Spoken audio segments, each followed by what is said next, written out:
Bonjour, ici le docteur Luis Huanca et je vais vous parler aujourd'hui d'un thème qui est souvent négligé dans le cadre de l'orthodontie, c'est-à-dire les appareils de maintien une fois qu'on a terminé. Et en particulier, je vais souligner aujourd'hui ce qui est l'appareil le plus utilisé ici en Suisse, à dire les appareils de maintien fixes.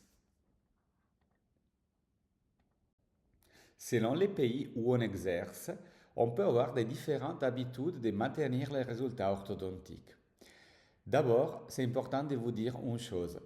On sait que les dents sont partie du système épithélial. Et comme la peau, elle développe des rides avec le temps, comme les cheveux deviennent blancs ou tombent, les dents ont tendance à bouger, spécialement les dents inférieures. Il y a des études faites à l'université de Washington par l'équipe du Dr. Little qui ont prouvé que les dents bougent dans toutes les personnes pendant toute la vie, indépendamment qu'on aille ou pas les dents de sagesse, qu'on les aille enlevées, qu'on aille extrait des dents ou pas, indépendamment du genre de traitement orthodontique qui était fait, les dents bougent, surtout les dents de l'arcade inférieure et aussi celles de l'arcade supérieure d'une manière plus réduite. Bien, aux États-Unis, l'appareil le plus diffusé pour maintenir les résultats, c'est les appareils amovibles. C'est des appareils amovibles qui sont théoriquement à garder à vie pour pouvoir maintenir les résultats finaux. C'est quelque manière intéressante de souligner qu'aux États-Unis, les patientes font de l'orthodontie plusieurs fois dans leur vie, à l'adolescence, au collège, quand ils sont adultes, parce que fondamentalement, on sait qu'il y a pratiquement personne qui garde les appareils à vie. Par contre, c'est une façon assez confortable pour l'orthodontiste de se dégager des responsabilités du maintien du résultat, parce que celles-là sont entièrement transférées sur les dos du patient. Un compromis qui est très européen, c'est ce de figer les dents du bas avec un appareil fixe parce qu'on sait que ce sont les dents qui bougent le plus facilement. C'est dommage de ne pas fixer les dents parce que c'est pratiquement sûr et certain que tôt ou tard dans la vie, comme je disais avant, indépendamment d'avoir ou pas enlevé les dents de sagesse ou de les avoir, les dents du bas bougeront. Mais les dents du haut étant plus stables, on peut des fois se permettre, surtout si les problèmes supérieurs étaient relativement pas trop marqués, d'imaginer une contention fixe sur la partie du bas et amovible sur la partie du haut. Enfin, et ceci, c'est le système le plus utilisé ici en Suisse, mais aussi dans des pays comme l'Hollande ou la Belgique, on a la possibilité d'utiliser des appareils fixes en bas et ainsi qu'en haut.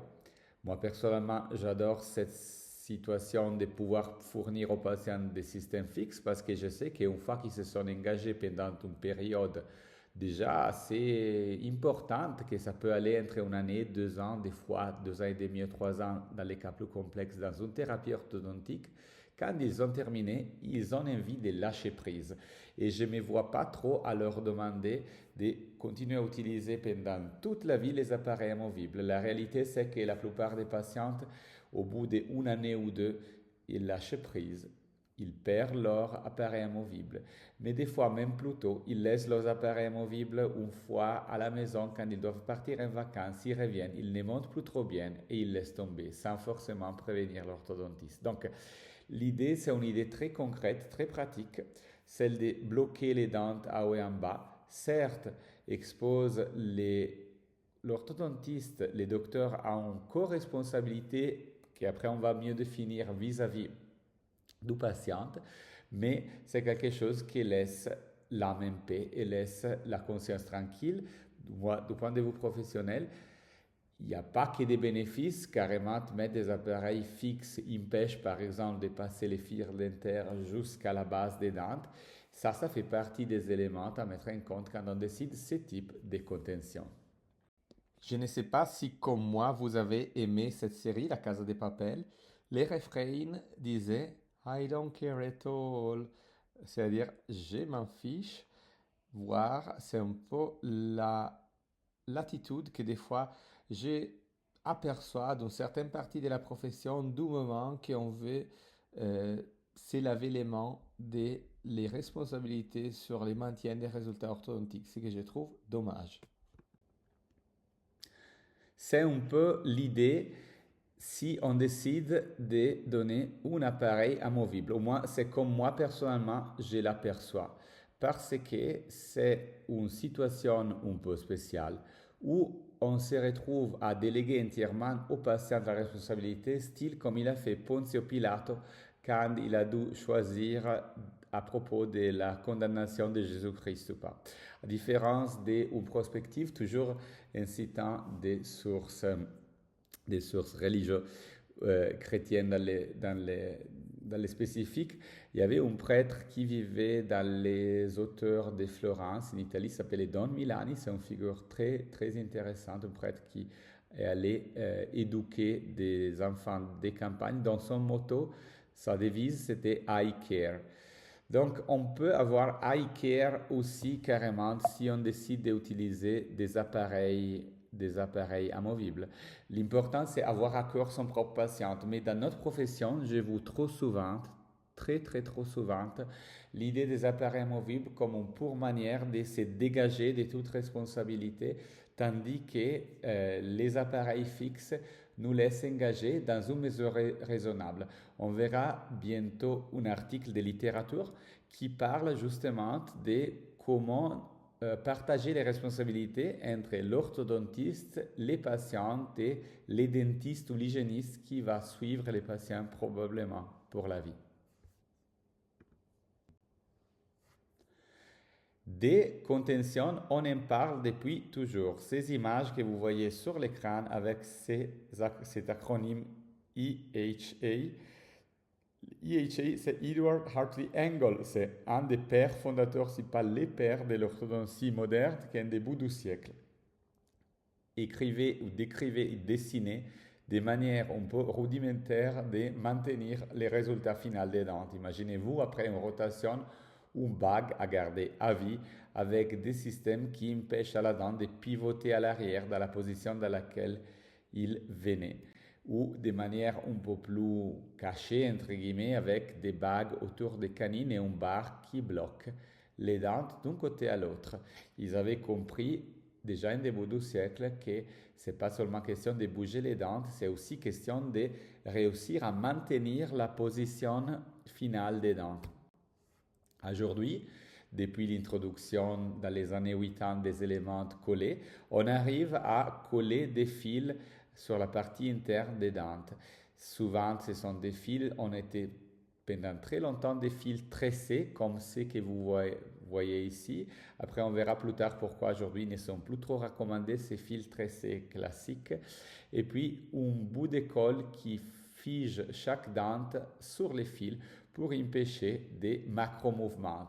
Ça n'empêche pas des micro-mouvements, ça n'empêche pas une certaine flexibilité minimale qui permet à la dent de bouger dans les contextes de son structure parodontale, des ligaments parodontales, parce que si on décide pour quelque chose de très rigide, trop rigide, c'est beaucoup plus facile de voir des décollages parce que les dents subissent des forces vraiment très très importantes et puis c'est quelque chose qu'on veut éviter d'avoir trop d'urgences et c'est très important de choisir la juste couple de matériel qui doit être à la fois résistante pour ne pas casser trop facilement sous les coups de la mastication, mais aussi elles doivent permettre une certaine flexibilité des micro-mouvements de la dent dans son alvéole.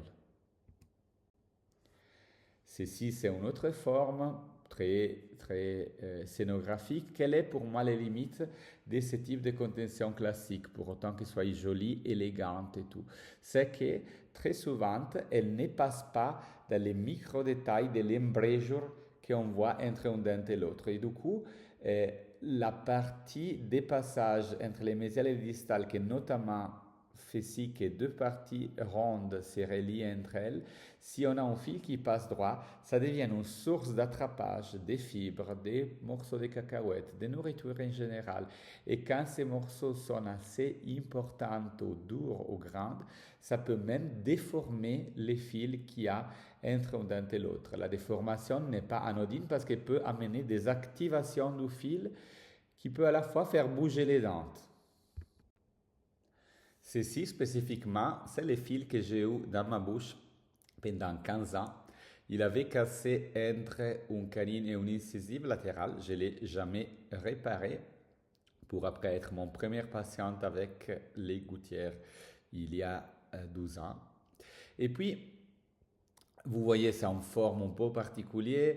Les fils qui est lié de canine à canine ne garantit pas qu'il n'y a pas de mouvement arrière la canine. Vous voyez à niveau de la 43 qu'il y a un peu de mouvement entre la prémolaire et la canine, mais relie les surfaces qui sont idéalement plates entre la canine et la canine.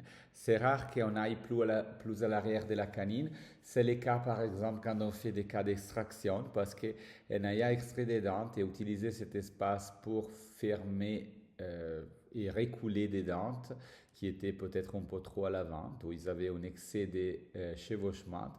L'espace d'extraction a tendance, surtout dans une première phase, à se réouvrir. Donc, c'est très important d'extendre les fils jusqu'à la quatrième dent. Mais la plupart des fois, on se limite à arriver à la troisième dent. Ceci, c'est les nouveaux fils que j'ai mis dans ma bouche, conçus à l'ordinateur, et on en parlera. Vous voyez ces petits passages qui vont entre un dent et l'autre. C'est quelque chose qui devient hyper précis, hyper fin. Depuis, je n'ai plus de la nourriture qui se coince, je n'ai plus des fibres de mangue qui se coincent, des fibres en général d'autre nature. Et puis, ma propre expérience avec les fils est beaucoup améliorée grâce au design numérique, grâce à la précision high-tech, de pouvoir faire les choses à l'ordinateur et ne plus à la main. Je vais vous introduire maintenant un passage de littérature. En effet, il y a de la littérature qui fait voir et qui nous donne une idée. Il y a une littérature abondante sur la rétention. Et ceci, c'est très intéressant parce qu'il nous fait voir qu'à distance de 4 ans, il y a en effet une différence entre les appareils amovibles et les appareils fixes.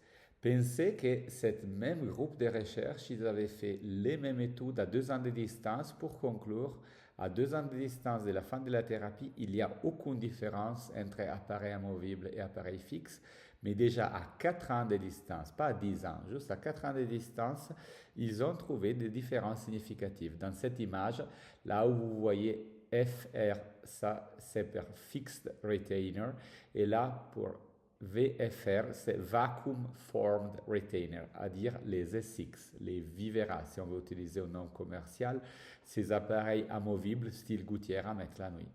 Bien, dit que les patients terminaient aussi bien dans les deux groupes.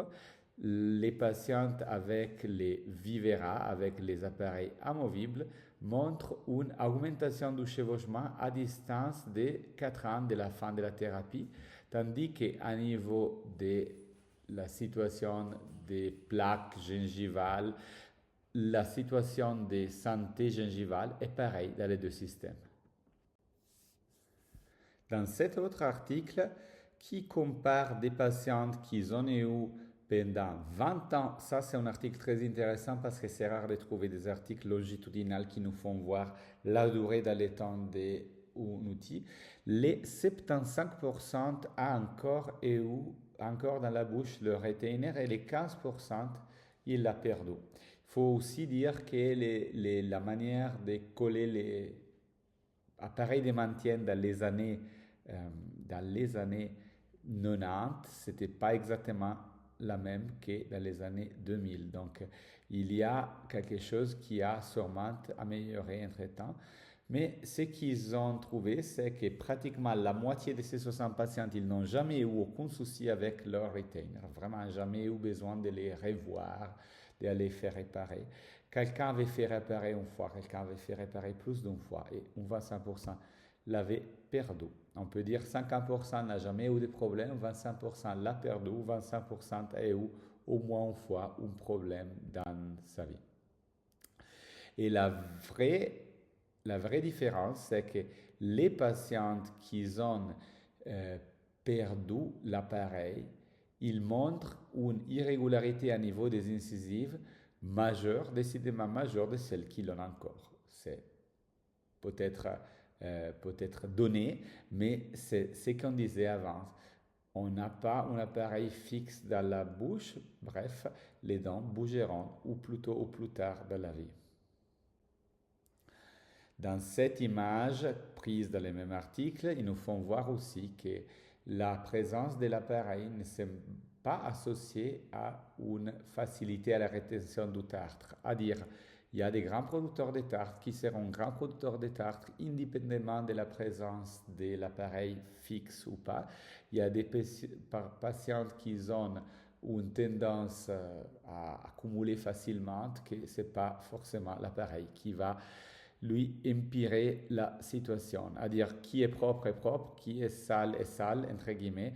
Et même dans les conclusions de cet article, Profit, qui fait partie du groupe, conclut qu'il semble presque y avoir une majeure hygiène moyenne dans ceux qui ont les fils pour la simple raison qu'ils sont rendus attentifs, qu'ils doivent aller constamment chez leur hygiéniste, chez un dentiste pour faire des contrôles. Une autre systematic review plus récente fait voir un failure rate entre les 12, très intéressante, et les 50%. C'est un peu préoccupant. C'est variable selon les types d'articles. Et puis, ici, un autre article pour moi important, c'est que quand on utilise des appareils amovibles, souvent c'est comme si on garde une sorte de surface qui masque la possibilité du settling, à dire la possibilité que les dents se touchent bien entre elles. Vous devez savoir qu'une fois qu'on a terminé un traitement orthodontique, c'est rare qu'on termine à la perfection. Très souvent, dans les mois à venir, la fin du traitement orthodontique, les prémolaires et les molaires surtout ont tendance à se chercher verticalement pour trouver cette intercuspidation fine que même les plus fines des orthodontistes n'est pas capable de donner à la perfection. Eh bien, si on a des fils sur la zone antérieure, les dents à l'arrière sont libres de chercher cette intercuspidation fine. Si on a des éléments qui estompent la possibilité de trouver que les dents se touchent entre les hauts et les dents du haut et les dents du bas, les points d'occlusal, ils restent plus faibles, ils restent moins marqués. Donc, c'est ça l'idée de cette recherche qui, encore une fois, va un peu en faveur des appareils fixes. Enfin, je vais partager avec vous ce qui pour moi est et reste aujourd'hui la ligne guide de comment gérer les appareils de maintien. Et ça, c'est un article que vous avez un réseau universitaire, je vous invite à télécharger, à connaître, à lire. Moi, j'aime bien faire des synthèses quand je fais les cours pour donner la possibilité de comprendre directement, mais c'est un article qui est vraiment, c'est très, très intéressant à lire de soi-même. Il représente les résumés d'une consensus conference que la Société des orthodontistes néerlandaises a fait dans 2 années consécutives des réunions de la nationale de la Société des orthodonties de l'Hollande. La première année, ils ont pensé à recueillir tous les articles plus intéressants qui avaient été publiés jusqu'à là et faire une sélection de qualité, y compris un Cochrane Review. Et puis, l'année suivante, ils se sont mis à discuter tous ensemble sur la base de l'évidence scientifique et des habitudes cliniques, quelles sont les recommandations officielles quand on parle de contention orthodontique. Et voici ce qu'on doit savoir. Déjà, c'est inexorable, c'est inéluctable, ça va de soi que les dents auront tendance à retourner dans leur position originaire. Je voudrais vous dire, si pour ceux qui entre nous sont orthodontistes depuis un peu de temps, on voit que cette tendance est plus marquée dans les adultes que dans les enfants parce que les dents d'adultes sont nées tordues, se sont peut-être accrues leur chevauchement, leur malposition ou malocclusion et on arrive tardivement à les réaligner. Donc, je voudrais dire que c'est important à tout âge, mais encore plus sur les patients adultes. La rétention peut être soit fixe, soit amovible. Il y a des différences dans les designs, dans les matériaux, dans la durée. Ça peut être fait à niveau des appareils amovibles avec ces plaques style faux palais qu'on appelle appareils de Hawley. Ça peut être fait avec des SX ou Vacuum for Retainers qui ressemblent beaucoup à l'égoutière. Les appareils fixes sont en général sur les dents antérieures, des fois que sur les incisives, des fois jusqu'à les canines, des fois, comme je vous ai dit avant, jusqu'au quatrième dent au cas où on a une extraction. Les choix, c'est dépendant de la difficulté du cas. Là, on va dans des détails plus fins. Quoi choisir quand on décide de maintenir l'arcade supérieure? Bien, ça dépend quelle était la difficulté initiale. Si les risques de relapse, si le risque de récidive est faible, à dire on a très peu bougé les dents antérieures, il était pratiquement déjà aligné, on a fait autre chose, un appareil amovible supérieur peut être la meilleure indication pour garder ce bon compromis entre hygiène et maintenabilité. Si les cas avaient une moderate risk of relapse, un cas moyen, c'est mieux de mettre quand même l'appareil fixe parce que vous devez vous dire que les dents du haut bougent plus difficilement que les dents du bas, mais s'ils bougent, c'est ce que les patients voient tout de suite. Et enfin, si les cas étaient très complexes, très challenging, à dire il y avait des mouvements très sévères ou extrêmes sur les dents antérieures ou sur les dents postérieures qui ne peuvent pas être figés à travers l'appareil fixe, alors ça peut être une bonne idée de faire un double système de contention fixe et amovible. À considérer les systèmes de plaques comme système alternatif aux appareils amovibles style gouttière quand les patients n'ont pas une bonne hygiène. Parce que si les patients vont dormir avec pas une bonne hygiène, la gouttière devient une source ultérieure de rétention des plaques.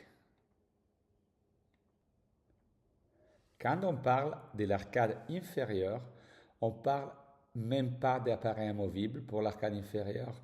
Le consensus est clair pour mettre quelque chose de fixe, à garder à vie, à garder jusqu'à son deuxième mariage. C'est ce que je dis de manière rigolote à mes patientes parce qu'on n'est même pas sûr de passer les premiers.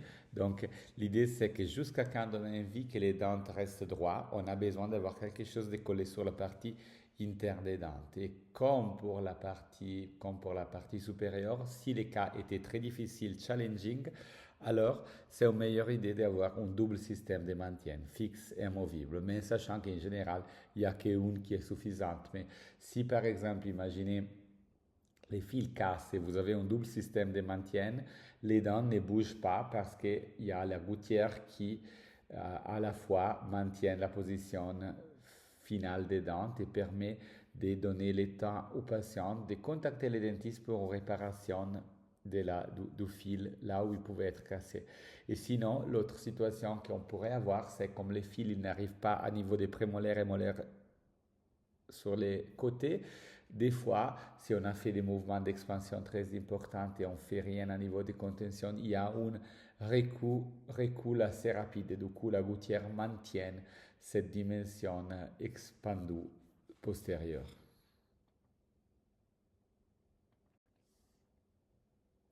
Quand on décide et on parle du matériel à utiliser, en général, on suggère à haut de coller des canines à canine avec des fils de section carrée et en acier.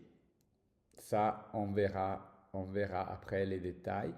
Et des fois, on peut faire que d'incisive latérale si les cas avaient peu des exigences. Il y avait par exemple les canines et les prémolaires plus ou moins déjà dans la bonne position dès le départ et il y avait juste un chevauchement antérieur. Ça, c'est une bonne indication. Ce qui concerne les fils du bas, on dit toujours de canine à canine, pas de latéral à latéral, toujours le même type de matériel.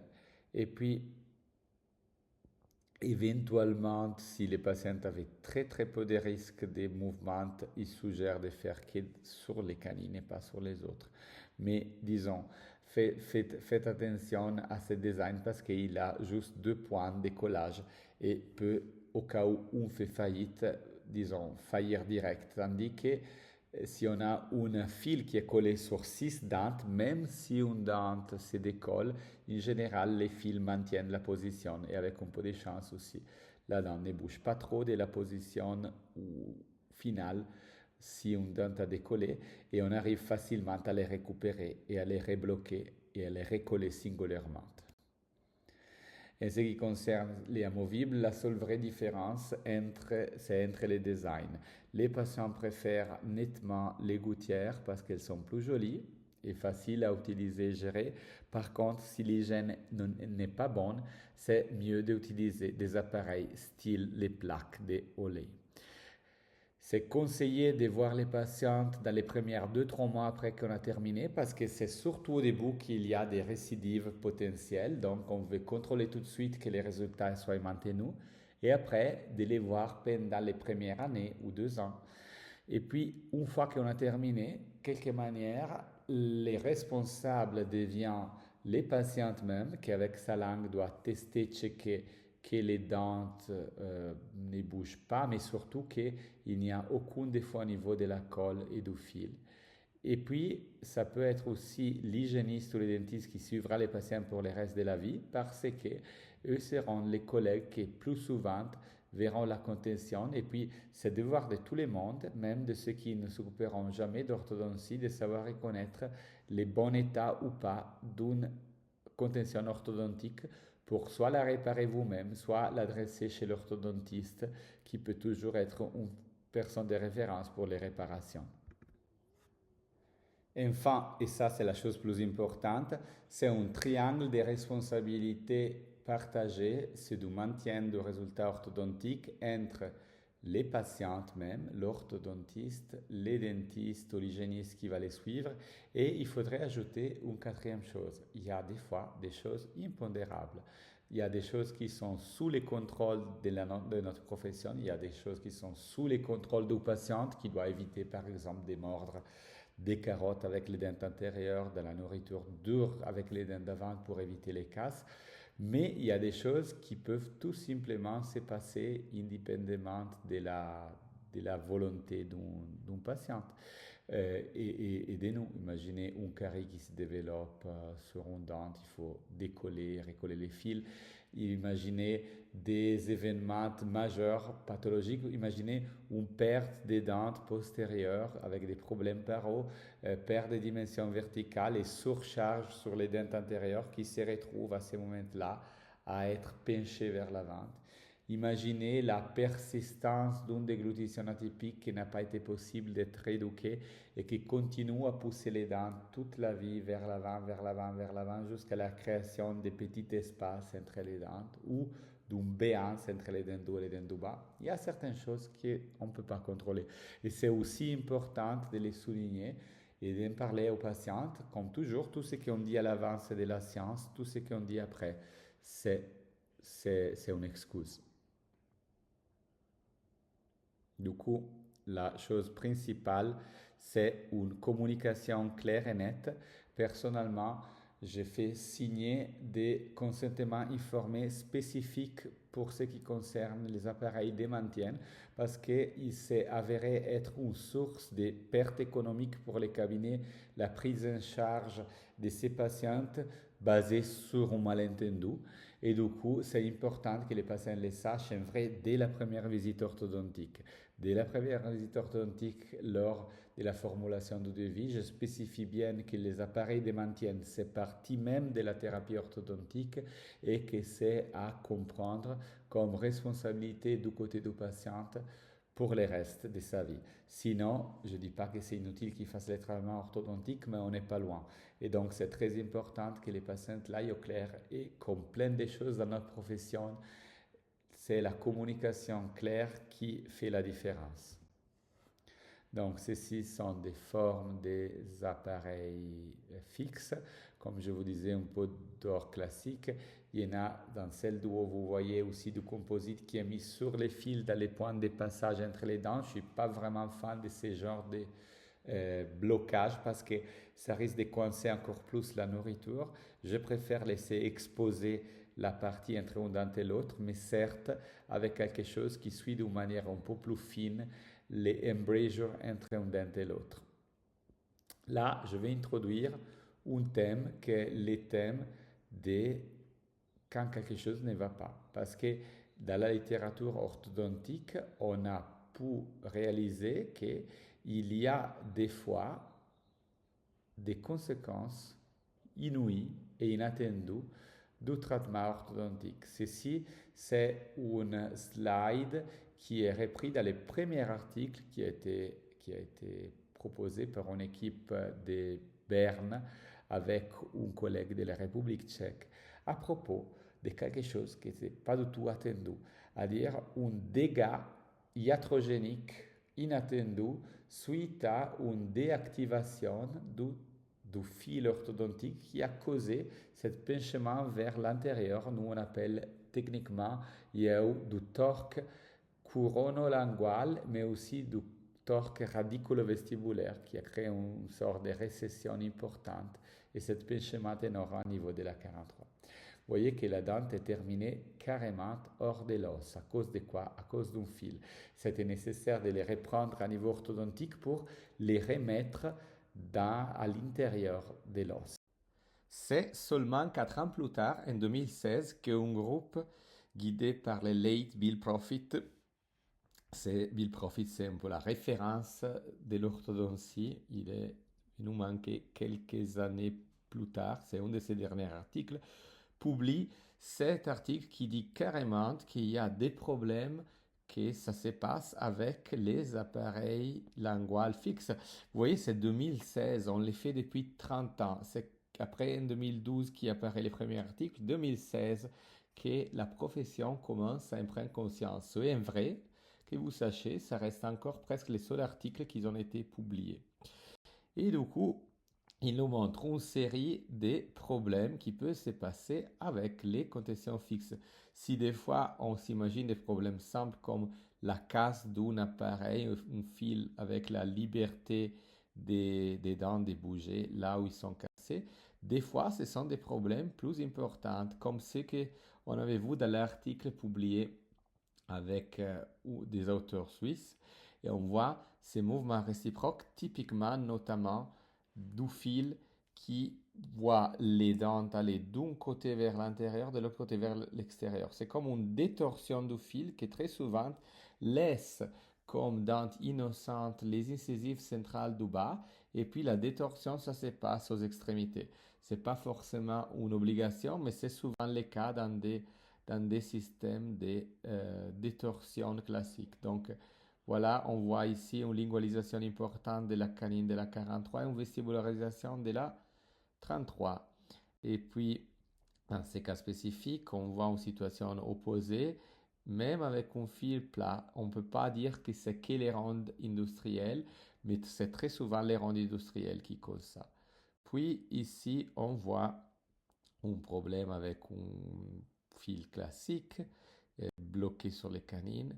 Ici, à dire, est-ce que c'est les fils qui a créé un torque? Est-ce que c'est tout simplement, ça a l'impression d'être plutôt une insertion des freins de manière un peu pathologique qui demande une vestibuloplastie, mais certes, il y a la canine qui va un peu à l'extérieur, ça n'a pas aidé. Ça, on voit carrément un changement de torque de la dent numéro 41 qui tourne, pivote de manière singulaire du fil. Ici, c'est un problème extrême avec récession importante, dents qui terminent hors de l'os. Sachez que ça peut se passer même sur deux dents. Ça s'est passé, c'est pas un de mes cas, ça c'est un cas pris de l'article, mais même sur deux dents, un petit fil torsadé peut se détorsader.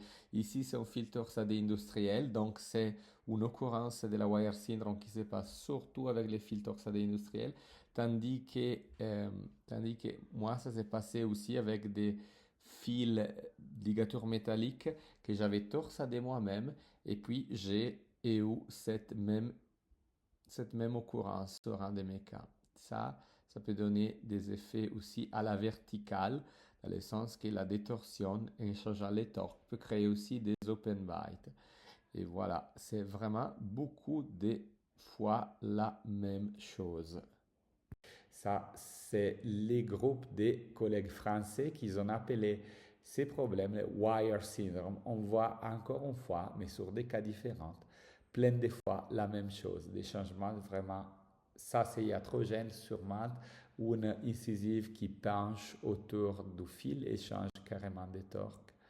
Là, il y a un changement de la ligne médiane, une détorsion supérieure, encore une fois avec un fil rigide, ce qui est plus difficile à expliquer qu'avec un fil torsadé, mais c'est quelque chose qui peut se manifester pour tout patient. Donc, on revient à qu'est-ce qu'on peut faire du coup pour chercher de limiter ces problèmes. Ça, c'était encore une fois ma dentition. Ça, c'est ma dentition actuelle avec mon fil digital numérique conçu à l'heure. Personnellement, j'ai décidé d'utiliser ces fils quand j'ai vu cette publicité qui est arrivée sur mon profil Facebook à l'époque. Et puis, j'avais trouvé cette image géniale et très claire.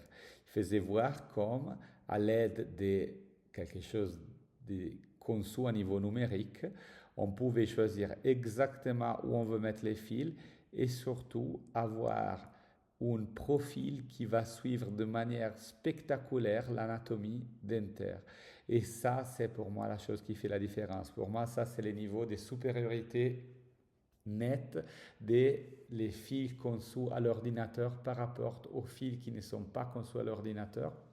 Donc, c'est quelque chose que aujourd'hui je recommande à tous mes patients, indépendamment de la marque que je n'utilise plus d'ailleurs, mais c'est quelque chose qui dans l'arrière-pensée digitale est génial. Arrivé à la fin, on se retrouve dans des situations comme les suivantes. Donc, si en bas, on a à 100% des fois la possibilité de mettre les fils. Pourquoi j'ai dit à 100% des fois? Parce qu'il n'y a jamais personne qui va embêter à niveau occlusal avec les dents du bas. À niveau des dents supérieures, ça dépend si on a suffisamment bien corrigé la mordue profonde ou pas. Il y a des fois qu'on doit faire des traitements de compromis de l'adulte qui nous empêchent d'arriver en correction parfaite, complète. Il y a des fois que les cas prévoient une deep bite squelettique tellement marquée que ce n'est pas possible de faire sortir une surface suffisante de les dents de l'arcade supérieure pour pouvoir coller un fil. Il y a des fois qu'on doit faire des compromis. Et du coup, c'est là que les mémotéines ou les systèmes numériques viennent à l'aide.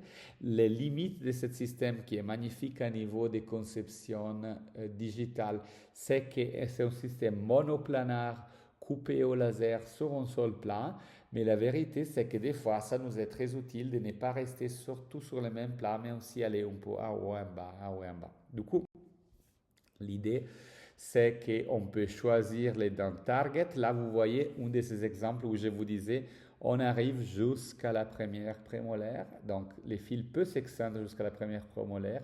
Ils passent en général que sur les dents. Des fois, s'il n'y a pas assez d'espace, on peut décider de passer un peu en dessous de la papille centrale entre les incisives.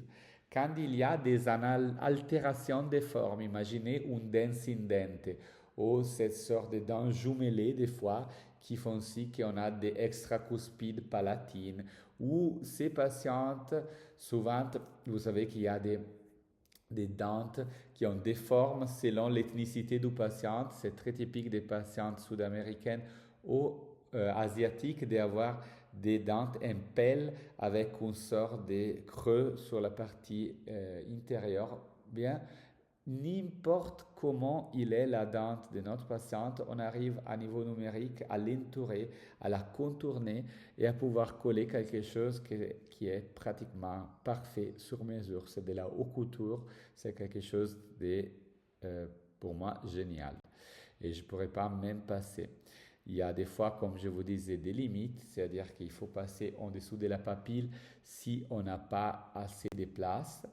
C'est un fil qui peut être fait aussi sur des zones postérieures, mais c'est vrai que j'aime pas trop les faire postérieurement. Ici, je l'ai fait parce qu'il y avait une fermeture de l'espace d'un 7 à la place d'un 6 que je voulais du coup garder en position parce que je ne voulais pas risquer que ça réouvre l'espace. Donc, j'ai collé ce système dans la bouche, à savoir, ici sur les côtés droits, vous voyez déjà les cas avec les fils collés. On ne l'aperçoit même pas. C'est très biomimétique parce qu'il rentre quand même très bien dans les embrasures.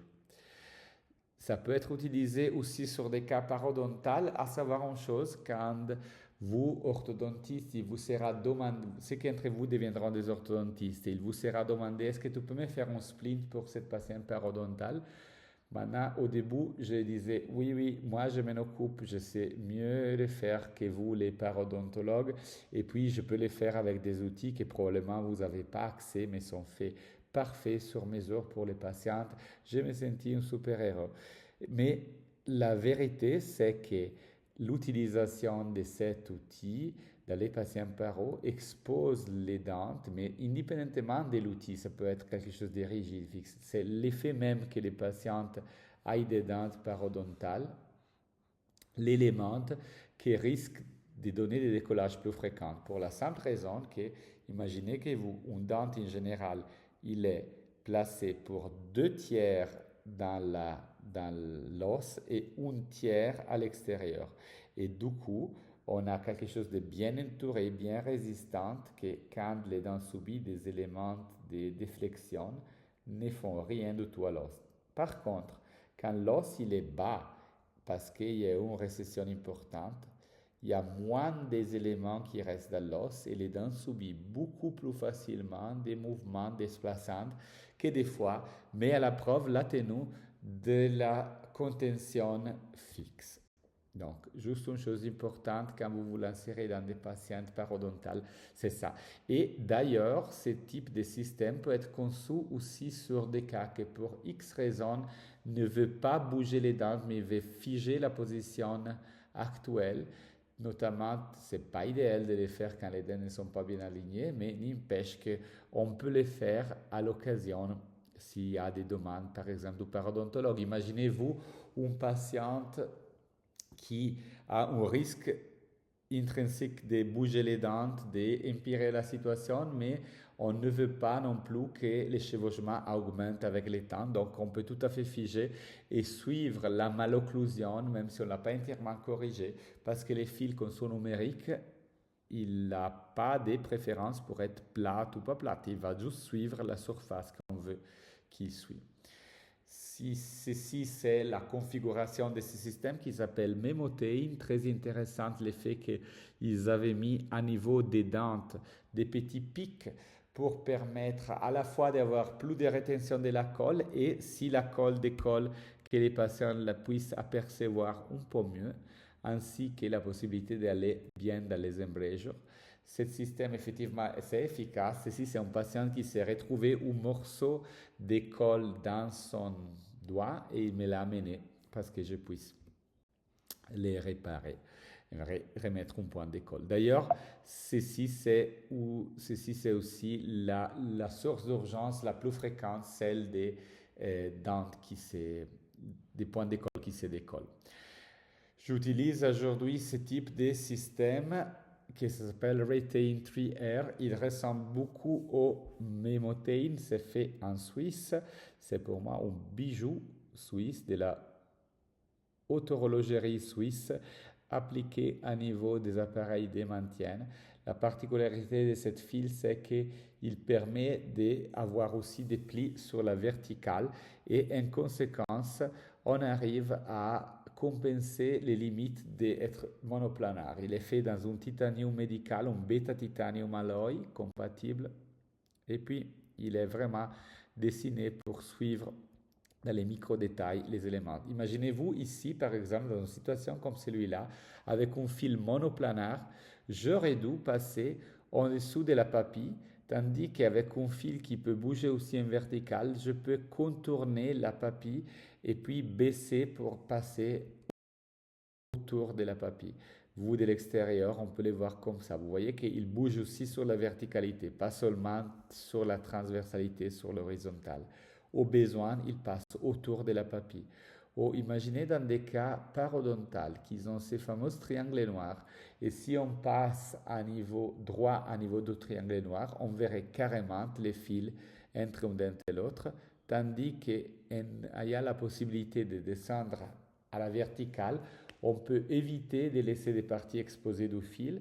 Et voici parmi les avantages d'utiliser un système conçu au numérique qui permet aussi de bouger à la verticale. Donc, ça peut arriver aussi sur les 4, sur les 5. C'est petit, c'est discret, c'est aussi bien adhérent et génial que les autres systèmes numériques. Enfin, il y a des cas parodontales où on veut juste figer la position des dents, que ça peut des fois nécessiter un système un peu old school, comme ça je l'ai appelé, mais c'est un old school fait la new school. À dire, ça c'était une contention rigide beaucoup utilisée pendant très longtemps parce qu'il y a une sorte de dogme en orthodontie qui dit que la position ne bouge pas de canine à canine et qu'il faut la figer et les dents resteront droites. La vérité c'est que les dents peuvent quand même un peu bouger entre les canines, mais au moins il n'y a pas ce phénomène de restriction qui pourrait amener du chevauchement.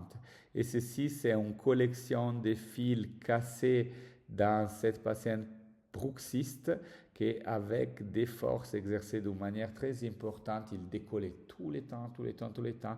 Et au final, j'ai terminé pour lui faire ce système, que c'est le seul qui a permis de ne pas avoir des décollages aussi fréquents.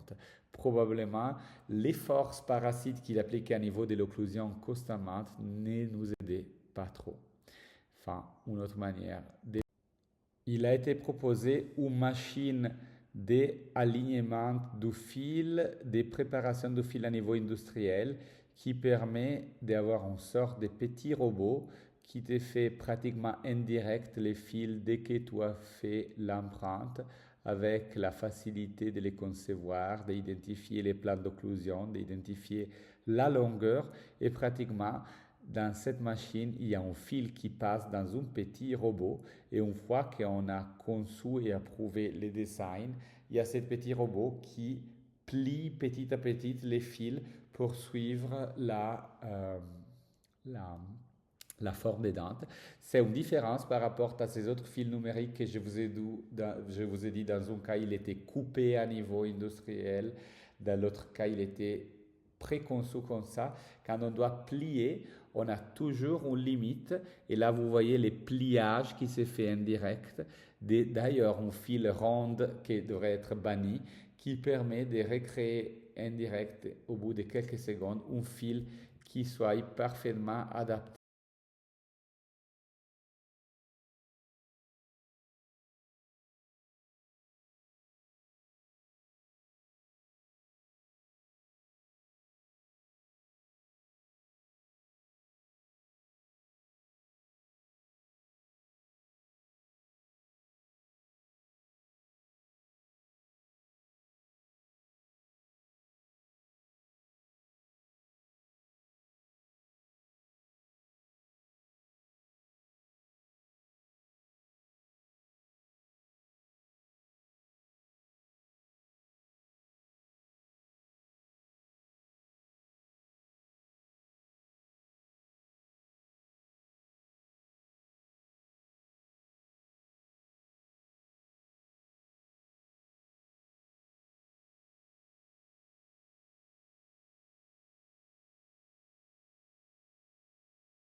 À ce qui est la situation anatomique finale du patient. Il y aura peut-être des autres machines qui permettront de faire ces manœuvres à la maison chez soi, mais on est face à un développement très important en termes technologiques de la profession. Et pour moi, c'est toujours très important de savoir cueillir les éléments qui sont destinés à vraiment améliorer l'expérience du patient et aussi du clinicien qui s'en occupe.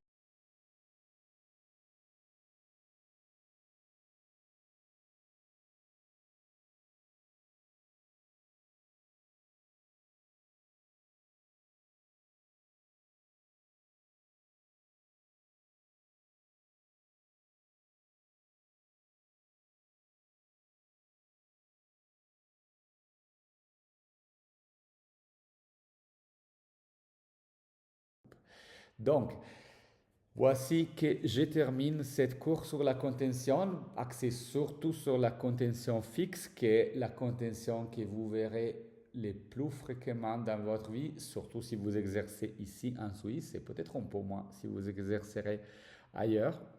Petite astuce, ceci c'est toujours ma contention. Et puis, c'est quelque chose que pour nous, orthodontistes qui s'occupent des aligneurs, c'est un allié fondamental, la black light, la lumière noir qui permet de, comme pour la police scientifique, mettre à feu les composites. La plupart des composites contiennent des systèmes qui répondent à cette lumière de manière claire et nette et ça permet de checker la santé d'un attachment ou d'un taquet s'il s'agit d'un aligneur ou d'un fil de rétention s'il s'agit d'une rétention. Comme cette conférence est conçue sous forme de webinaire, il n'y a pas la possibilité d'interagir de manière directe. N'hésitez pas au cas où vous avez quelques questions à les poser à travers les canaux qui sont indiqués ici sur l'écran. Merci.